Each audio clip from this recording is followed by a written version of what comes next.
କଟକ ସହର ଓଡସିଂହ ଗ୍ରାମରେ ରହିଛି ଗରୁଡଙ୍କର ଏକ ପ୍ରାଚୀନ ମନ୍ଦିର। ଓଡ଼ିଶାରେ ଏହା ଏକମାତ୍ର ମନ୍ଦିର ଯେଉଁଠି ପକ୍ଷୀରାଜ ଗରୁଡ ମୁଖ୍ୟ ଦେବତା ରୂପରେ ପୂଜା ପାଇଥାନ୍ତି।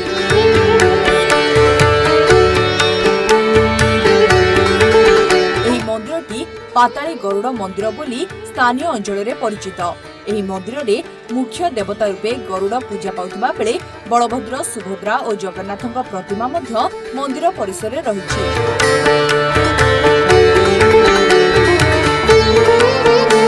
ଲୋକକଥା ଅନୁଯାୟୀ ଗଙ୍ଗବଂଶୀ ଶାସକଙ୍କ ଶାସନ ସମୟରେ ଏଠାରେ ଏକ ଭବ୍ୟ ଜଗନ୍ନାଥ ମନ୍ଦିର ରହିଥିଲା।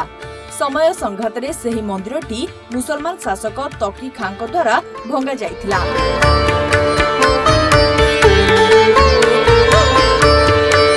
ଚତୁର୍ଦ୍ଧା ମୂର୍ତ୍ତିଙ୍କୁ ନଷ୍ଟ କରିବା ପରେ ବିଧର୍ମୀ ସୈନ୍ୟମାନେ ଗରୁଡ ସ୍ତମ୍ଭକୁ ଭାଙ୍ଗିବାକୁ ଉଦ୍ୟମ କରନ୍ତେ ଗରୁଡ ସ୍ତମ୍ଭରୁ ରକ୍ତସ୍ରାବ ହେବାକୁ ଲାଗିଥିଲା।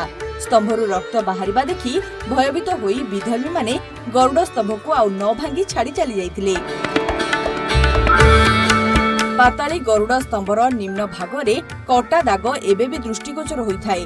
ଚତୁର୍ଦ୍ଧା ମୂର୍ତ୍ତିଙ୍କର ଅବର୍ତ୍ତମାନରେ ସେହି ଭଗ୍ନ ମନ୍ଦିରର ଗର୍ଭଗୃହରେ ଏବେ ମୁଖ୍ୟ ଦେବତା ରୂପେ ଗରୁଡ ପୂଜା ପାଉଛନ୍ତି। ମନ୍ଦିର ଚତୁଃପାର୍ଶ୍ୱରେ ଏବେ ସୁଦ୍ଧା ସୁଉଚ୍ଚ ପ୍ରାଚୀନ ମେଘନାଦ ପ୍ରାଚୀର ରହିଛି। ଏଥିସହିତ ପ୍ରାଚୀରର ନିମ୍ନ ଭାଗରେ ଏକ ସୁଡ଼ଙ୍ଗ ରହିଛି। ମାତ୍ର ବାହ୍ୟ ପାର୍ଶ୍ୱରେ ବିଭିନ୍ନ ନିର୍ମାଣ ଯୋଗୁଁ ଏବେ ତାହାର ପଥ ଅବରୋଧ ହୋଇଗଲାଣି। Report rising Odisha.